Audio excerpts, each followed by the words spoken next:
ভোটৰ পৰিণতিত তেওঁলোকে ভাবিছে যে মুছলমানৰ অংশ বিজেপিৰ খাতাত নাই, গতিকে বাংলাদেশৰ হিন্দু আনি বিজেপিৰ খাতাৰ অংক বঢ়াব লাগিব। দুৰ্ভাগ্যজনক কথা। আজি কলগছিয়াত উপস্থিত হোৱা প্ৰত্যেকজন মই মুছলমান মানুহক এটা কথাই কওঁ, আজি ইয়াত মীৰাবৰ ঠাকুৰ হিন্দু হিচাপে অহা নাই আৰু কলগছিয়াত ইয়াত আমচুৰ মিটিং হিচাপে অহা নাই।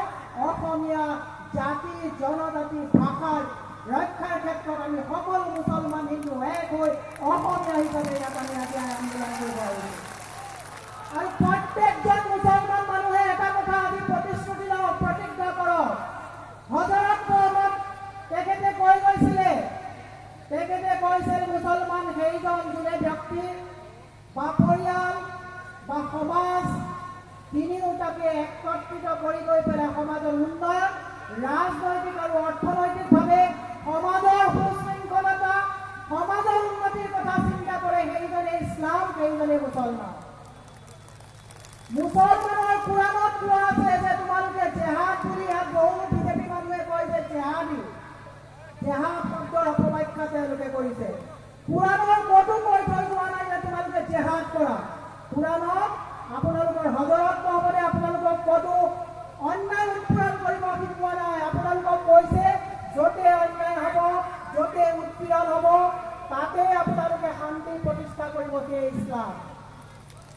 ইছলামৰ অপব্যাখ্যা হৈছে আজিকালি অধ্যয়ন নকৰা দুই চাৰিয়ে এই বিজেপিৰ প্ৰয়োজনত পৰি কোৰাণৰ অপব্যাখ্যা আৰু ইছলামৰ অপব্যাখ্যা কৰি হিন্দু মুছলমানৰ মাজত যিটো টানাচাহি যিটো আৰম্ভ কৰিছে, ই ভাৰতৰ সংস্কৃতি আৰু অসমীয়া সংস্কৃতিৰ কাৰণে অতি ভয়ংকৰ হৈ আহিছে। গতিকে আজি আমি প্ৰতিশ্ৰুতি লওঁ, আজি আমি প্ৰতিজ্ঞা কৰোঁ, আহক হযৰত মহম্মদে কোৱাৰ দৰে যিখন দেশৰ বায়ু পানী বতাহ উশাহ নিশাহ লৈ ৰাজনৈতিক আৰু অৰ্থনৈতিকভাৱে স্বাৱলম্বী হৈ যিখন দেশত আছা, সেইখন তোমাৰ মাতৃভূমি। মাতৃভূমিক তোমালোকে মানে সুৰক্ষা দিয়াটোৱে হৈছে ইছলামৰ দায়িত্ব। আজি আমি প্ৰত্যেকে ইছলামৰ দায়িত্ব পালন কৰোঁ, আহক। আজি সৰ্বানন্দ সোণোৱাল ডাঙৰীয়া এই কলগছিয়াৰ পৰাই মাজতে এটা কথা কৈছো, এই আমি হিন্দু বাংলাদেশী আনি মুছলমান বাংলাদেশী খেলিব বিচাৰিছে যদি আপোনালোকে এটাও কথা কয় মুছলমান বাংলাদেশী খেদ, তাত আমাৰ কোনো আপত্তি নাই। কিন্তু বিদেশী কি হিন্দুৱে হওক বা মুছলমানে হওক, কোনো বিদেশীৰ অসমত স্থান নাই। ৭১ৰ পাছত ৩৪ মাৰ্চৰ পাছত কোনো বিদেশী অসমত থাকিব নোৱাৰিব। সেই যদি বিদেশী মুছলমানো হয়, মুছলমানে বিদেশী খেদি বাংলাদেশৰ বৰ্ডাৰ পাৰ কৰাব লাগিব। যদি কোনোবা হিন্দু বাংলাদেশী হয়, হিন্দু মানুহে কিন্তু হিন্দু বুলি সুৰক্ষা দিব নোৱাৰিব। আৰু বাংলাদেশী যদি ধৰা পৰে, মুছলমানে কিন্তু মুছলমান বাংলাদেশী বুলি ৰক্ষণাবেক্ষণ দিব নোৱাৰিব। এইটো প্ৰতিশ্ৰুতি আমি ল'ব লাগে। দুখ লাগে আজি প্ৰত্যেকটো ৰাজনীতি দলে স্বাধীনতাৰ পিছৰ পৰা প্ৰত্যেকটো মুছলমান বসতি এলেকাত উন্নয়ন হ'ব দিয়া নাই। কিয় জানে? তাৰ কাৰণে জগৰীয়া আমি নিজে। উন্নয়ন হ'লে পকেট ভোট তেওঁলোকে এতিয়া নিৰীক্ষণ কৰিব নোৱাৰে। চুট ভোট তাই গাড়ী পিন্ধা মানুহৰ ভোট তেওঁলোকে কেলকুলেশ্যন নকৰে, আৰু সেইকাৰণে মুছলমান এৰিয়াত চুট ভোট তাই হ'বলৈ নিদিয়ে। এই কথাটো আজিৰ পৰা আপোনালোকে নিৰীক্ষণ কৰিব। কোনো ৰাজনৈতিক নেতাই যাতে আপোনালোকক ভোটৰ অংকত যাতে আৰু আপোনালোকক যাতে এক্সপ্লইট কৰিব নোৱাৰে, তাৰ কাৰণে আপোনালোকে ৰাজনৈতিকভাৱে সচেতন হ'ব লাগিব। মোৰ দুখ লাগে কেতিয়াবা যে মুছলমানৰ বসতি প্ৰধান গাঁওবিলাকত যেতিয়া যাওঁ, ৰাস্তা বেয়া, পানী বেয়া, বিদ্যালয় বেয়া, স্বাস্থ্য বেয়া, কি কাৰণে বেয়া কৰি ৰাখে? ভোটৰ অংক। আৰু এইবাৰ তেওঁলোকে গম পালে যে স্বাধীনতাৰ পিছৰ পৰা ইমানবোৰ উন্নয়ন হ'বলৈ নিদিয়াৰ পাছত মুছলমানৰ ভোট বিজেপিয়ে নাপায় বুলি গম পায়, হিন্দু মুছলমানৰ কাজিয়া লগাই আপোনাৰ আমাৰ মাজত থকা মিলা প্ৰীতি শেষ কৰিবৰ কাৰণে যিটো জুই জ্বলাই তেওঁলোকে কাহ আনিছে, এই কাহ আমি কোনো কাৰণতে হ'বলৈ নিদিওঁ। আৰু এইখন স্বেচ্ছাচাৰী অমিত শ্বাহ আৰু নৰেন্দ্ৰ মোদীৰ চৰকাৰে সৌসিদিনা লোকসভাত ইমানবোৰ আন্দোলন হৈ থকাৰ পিছত ৰাতাৰাতি লোকসভা, ৰাজ্যসভা, ৰাষ্ট্ৰপতিৰ চাইন লৈ তেওঁলোকে এই কামখন আইন কৰিলে, কেবখন আইন কৰিলে। আৰু যোৱাকালি সৰ্বানন্দ সোণোৱাল আৰু হিমন্ত বিশ্বই গৈ অমিত শ্বাহক নিৰ্ভয় দিলে যে অসমত একো আন্দোলন হোৱা নাই, এইবিলাক সাংস্কৃতিক আন্দোলন হৈছে, আমি মেনেজ কৰি লওঁ, আপোনালোকে ইয়াৰ কাৰণে যি নটিফিকেশ্যন দিব লাগে ইমিডিয়েট ওলাই লওক। আজি এই মঞ্চৰ পৰা সৰ্বানন্দ সোণোৱাল আৰু হিমন্ত বিশ্ব শৰ্মাক সকীয়াই দিব বিচাৰিছোঁ যে অসমৰ ৰাইজক দিল্লীত বন্ধ কৰি দিয়াৰ পৰিণতি আপোনালোকে 2021ত গম পাব যে ইমান দিন আপোনালোকে যেনেকে অসমৰ মানুহক মুহুৰা বনাই নাকত ধৰি চাকত ঘূৰাইছিল, এইবাৰ আপোনালোকক নাকত ধৰি ঘূৰাই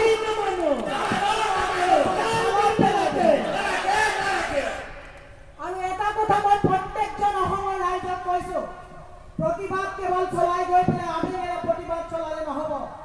এই প্ৰতিবাদক ৰাজনৈতিক হিচাপে ৰূপ দিবলৈ হ'লে ৰাজনৈতিকভাৱে সজাগ আৰু ৰাজনৈতিকভাৱে আমি সচেতন হ'ব লাগিব। মাননীয় মুখ্যমন্ত্ৰী ডাঙৰীয়াই কৈছে, ৰাইজ আপোনালোকে মোক মুখ্যমন্ত্ৰী হিচাপে উপহাৰ দিছে, মোক গতিকে অকলশৰীয়া নকৰিব। আজি কলগছিয়াৰ ফিল্ডৰ পৰা মুখ্যমন্ত্ৰীক কৈছোঁ, আপোনাক আমি মুখ্যমন্ত্ৰীৰ দায়িত্ব দিছোঁ, উপহাৰ দিয়া নাই। আপুনি ভুল বুজিছে, আপোনাক আমি হিন্দু মুছলমানক ভাগ ভাগ কৰিবৰ কাৰণে মুখ্যমন্ত্ৰীৰ উপহাৰ দিয়া নাই। আপোনাক মুখ্যমন্ত্ৰীৰ দায়িত্ব দিছিলোঁ যে বাজপেয়ীয়ে যেনেকে হিন্দু মুছলমানৰ মিলাপ্ৰীতিৰে বিজেপি দল কৰিছিলে, তেনেকৈ আপুনি এই দলটো কৰিব বুলি ভাবি আপোনাক মুখ্যমন্ত্ৰীৰ দায়িত্ব দিয়া হৈছিল। আপুনি ভুল বুজিলে, আপোনাক উপহাৰ দিছোঁ। যিজন মুখ্যমন্ত্ৰীয়ে গমেই নাপায় তেওঁক দায়িত্ব দিয়া হৈছে নে তেওঁক উপহাৰ দিয়া হৈছে, সেইজন মুখ্যমন্ত্ৰী মেৰুদণ্ডহীন মুখ্যমন্ত্ৰীৰ পৰা অসমৰ কোনো মিলাপ্ৰীতি, অসমৰ কোনো উন্নয়ন আশা কৰাটো উচিত নহ'ব। কাৰণ 3 বছৰ তেওঁ উপহাৰ বুলি ভাবিলে, দুৰ্ভাগ্যজনক কথা।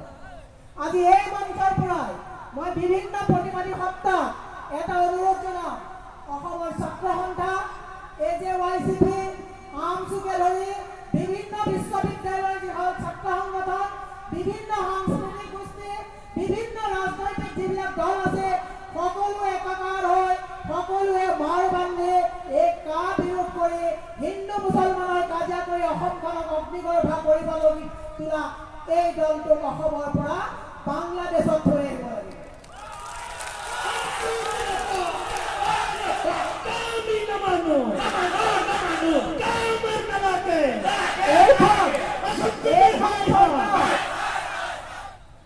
এইখন চৰকাৰে পাহৰি গৈছে যে মানে অসমত 17 বাৰ আক্ৰমণ কৰি অসমক দখল কৰিব পৰা নাই। এইখন যেনেকে শংকৰ মাধৱৰ দেশ, এইখন আজান ফকীৰৰ দেশ। গতিকে সৰ্বানন্দ সোণোৱাল আৰু হিমন্ত বিশ্ব শৰ্মাই ভাবিছে যে অসমীয়া মানুহৰ এই লাচিতৰ তেজ নাইকিয়া হৈ গৈছে, অসমীয়া মানুহৰ মাজত এই আজান ফকীৰৰ মিলাপ্ৰীতি নাইকিয়া হৈ গৈছে, গতিকে হিন্দু বাংলাদেশী আনি অসমীয়াৰ হাত মজবুত কৰিব বিচাৰিছে। আমি এই মঞ্চৰ পৰা সৰ্বানন্দ সোণোৱাল আৰু হিমন্ত বিশ্ব শৰ্মাক কৈ দিছোঁ, তোমালোকৰ গাত বদনৰ তেজ আছে, আমাৰ গাত লাচিত বৰফুকনৰ তেজ আছে। সাৱধান হোৱা তোমালোক,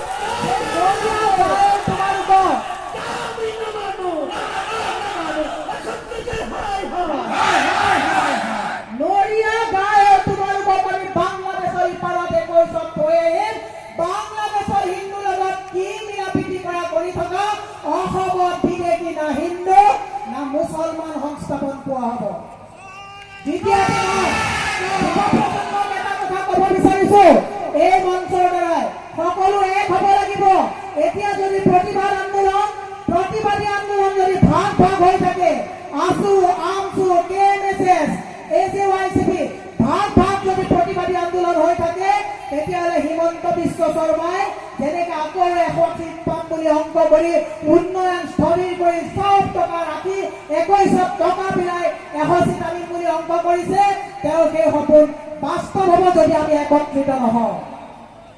এইখন আন্দোলন আমছুৰ নহয়, এইখন আন্দোলন ASUৰ নহয়, এইখন আন্দোলন AJYCP নহয়, এইখন আন্দোলন কোনো শিল্পী সমাজৰ নহয়, এইখন আন্দোলন অসমৰ খিলঞ্জীয়া, অসমৰ জাতি সত্তাক জীয়াই ৰখা, অসমৰ ভাষা সংস্কৃতিক জীয়াই থকা আন্দোলন।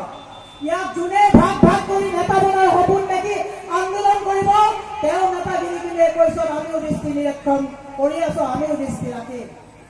গতিকে মই এটা কথাই যুৱ প্ৰজন্মক কওঁ যে আপোনালোকে যেনেকে ভাল ডক্টৰ, ভাল ইঞ্জিনিয়াৰ হোৱাৰ সপোন দেখে, আপোনালোকে মূল্যবোধৰ আপোচবিহীন ৰাজনীতি কৰাৰ সপোন দেখা আৰম্ভ কৰক। ভাল মানুহে যেতিয়ালৈকে ৰাজনীতি নকৰিব তেতিয়ালৈকে সুস্থ শাসন কেতিয়াও নাপাব।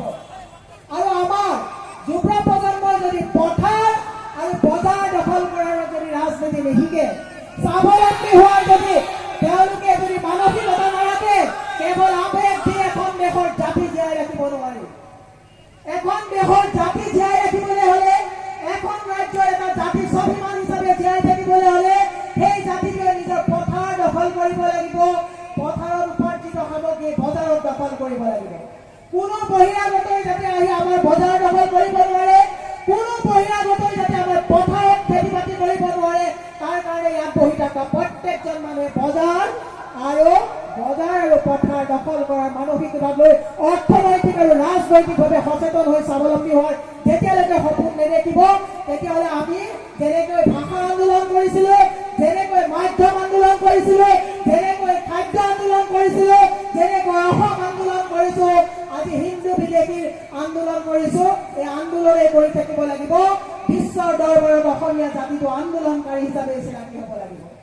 গতিকে যুৱ প্ৰজন্ম, ছাত্ৰ সন্থাকে আদি কৰি আমচুকীয়া আদি কৰি বিভিন্ন সংগঠনক মই এটা কথাই অনুৰোধ জনাম, আপোনালোকে এই প্ৰতিবাদী আন্দোলনখনৰ পৰিসমাপ্তি কৰিবলৈ হলে আপোনালোকে দীৰ্ঘম্যাদী সুস্থ প্লেনিং কৰিব লাগিব।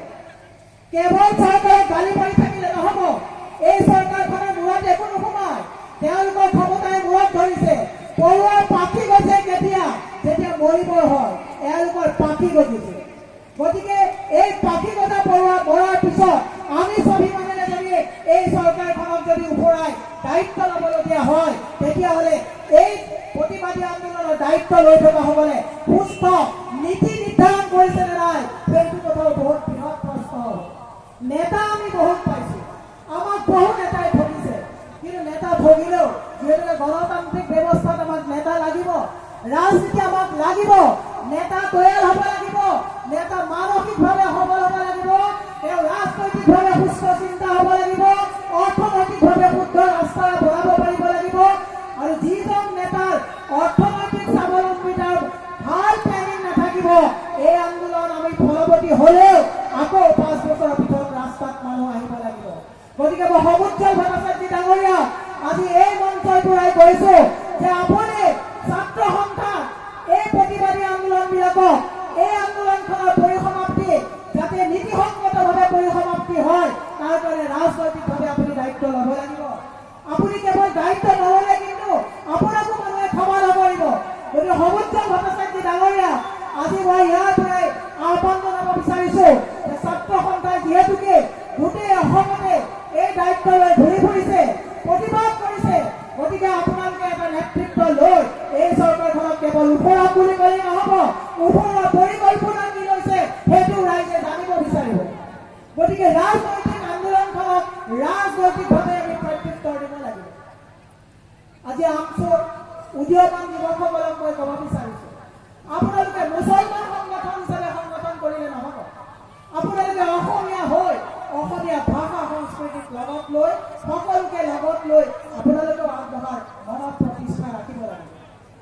হিন্দু বা মুছলমান, আপুনি মুছলমান ঘৰত হ'ব, মই হিন্দু ঘৰত হওক, অসমৰ মাটিত আমি যেতিয়া খাৰা হৈ থাকিম, অসমীয়া, আমাৰ ভাষা অসমীয়া, আমাৰ জাতি অসমীয়া, আমাৰ পৰিচয় অসমীয়া।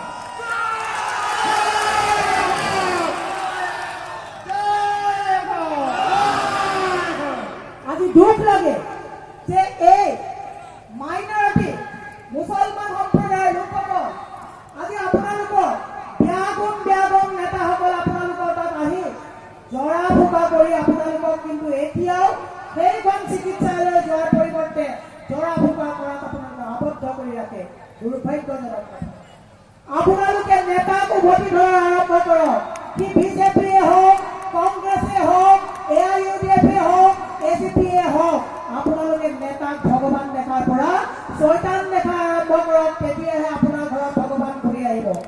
এই শয়তানসকলে আপোনালোকক বাৰে বাৰে ঠগিছে, যাৰ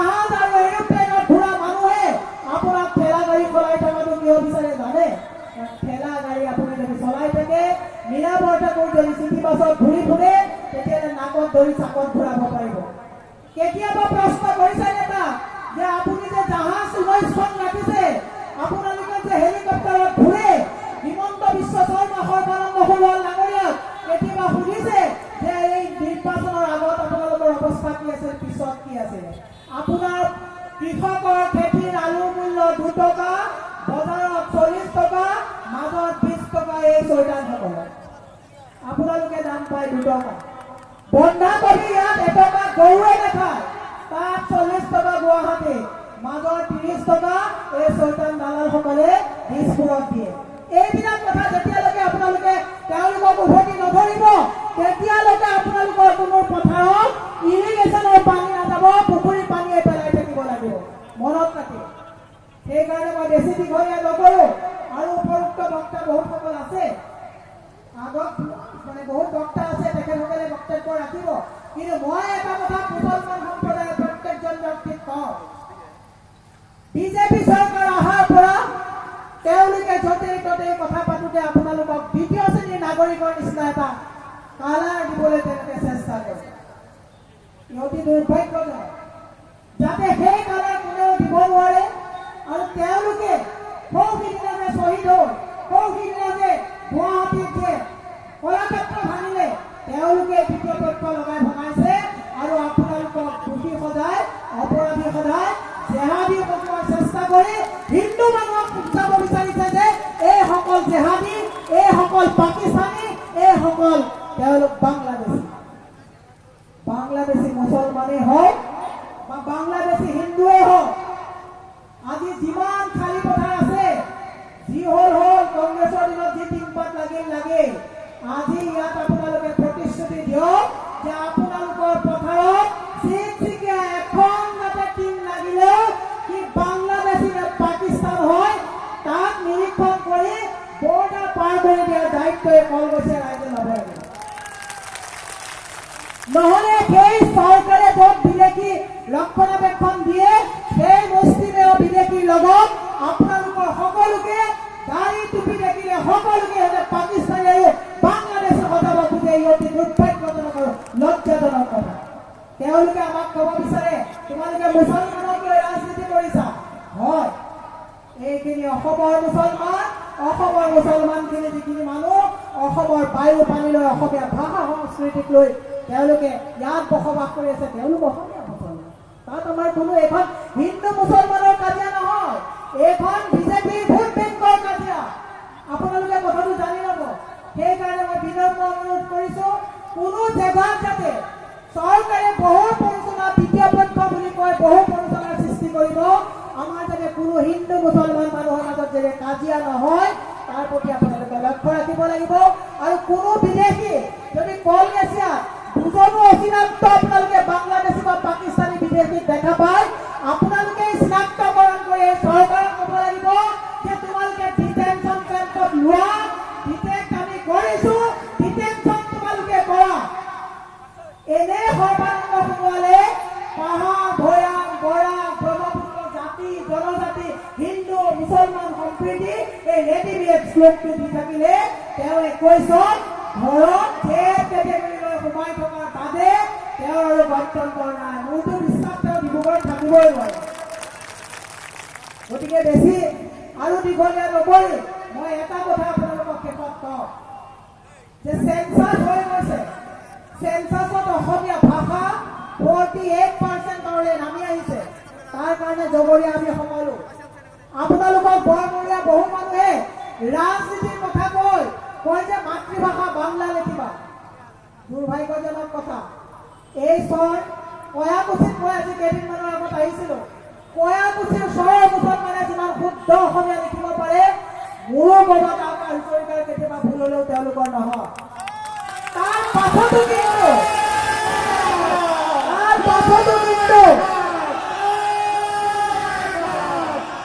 ইমানখিনিৰ পাছতো কিন্তু আজি অসমীয়া ভাষাৰ চেঞ্চাছত কিন্তু পৰিসংখ্যা একেবাৰে কমি আহিছে। আৰু এই বাংলাদেশৰ হিন্দু অনাৰ পাছত ত্ৰিপুৰাৰ দৰে আমাৰ অস্তিত্ব হেৰাব। তেতিয়া নাভাবিব যে আপোনালোকে বাংলা ভাষা লিখাৰ কাৰণে হিমন্ত বিশ্ব শৰ্মা, নৰেন্দ্ৰ মোদীয়ে আপোনালোকক তেওঁলোকৰ হিন্দু তেওঁলোকৰ ভোটাৰ লিষ্টত অন্তৰ্ভুক্ত কৰিব, চব বিদেশী বুলি খেদিব। গতিকে আগন্তুক চেঞ্চাছ যি হ'ল আগন্তুক চেঞ্চাছত যাতে প্ৰত্যেকজন মানুহে ভাষা অসমীয়া বুলি লেখে, সেইটোৱে চবতছে ডাঙৰ প্ৰত্যুত্তৰ হ'ব এইখন স্বেচ্ছাচাৰী চৰকাৰলৈ। আপোনালোকে আজি তাৰিখৰ পৰা যিমান অফিচ চৰকাৰী আজিৰ পৰা আপোনালোকে সংকল্প লওক, যিমান চিঠি পত্ৰ অসমত লিখিব, যিমান চৰকাৰী কাৰ্যালয়লৈ চিঠি পত্ৰ লিখিব, যিমান আপুনি ভাষাৰ বিনিময় কৰিব, ছচিয়েল নেটৱৰ্কিঙত যিমান আপডেট দিব, আজিৰ পৰা প্ৰত্যেকজন মানুহে সংকল্প লওক যে আমাৰ ভাষা অসমীয়া, আমি অসমীয়াত লিখিম, আমি জাতি অসমীয়া। তাৰ বাবে কিন্তু আমাৰ গত্যন্তৰ নাই। গতিকে আপোনালোক ৰাজনৈতিকভাৱে সচেতন হওক, সকলো এক হওক, সকলো এক হৈ এই প্ৰতিবাদী লৈ যাব লাগিব। আৰু 21ত এই দলটো কেৱল অসমৰ পৰা নহয়, ভাৰতবৰ্ষৰ পৰা নৰেন্দ্ৰ মোদীক আকৌ ৰেল ষ্টেচনত থব লাগিব। চাহ বিকিছিল, চাহে বিকে। নৰেন্দ্ৰ মোদীয়ে 21ত